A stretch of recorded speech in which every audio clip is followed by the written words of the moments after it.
माझा जो आदेश होता त्या आदेशावरती जी अपील झाली होती माननीय जिल्हा न्यायाधीशाकडं, त्या अपिलावरचा निर्णय आम्हाला 26 तारखेला प्राप्त झाला.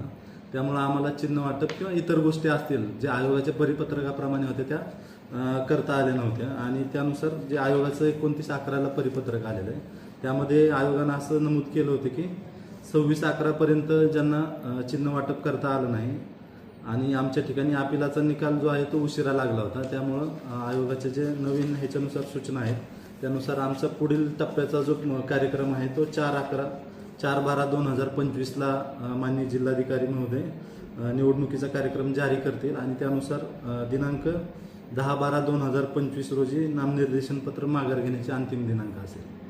आणि त्यानंतर माघार जर कोणाची आली तर त्यानुसार आम्ही आयोगाला कळवू आणि त्या ठिकाणी आमचा जो निवडणुकीचा कार्यक्रम आहे जर कोणी माघार नाही घेतली तर निवडणूक बिनविरोध झाली असा आम्ही आयोगाला प्रस्ताव पाठवू आणि आयोगाचे ज्या मार्गदर्शन आल्यानंतर आम्ही बिनविरोध झाले का नाही ते डिक्लेअर करायचं ठरवू.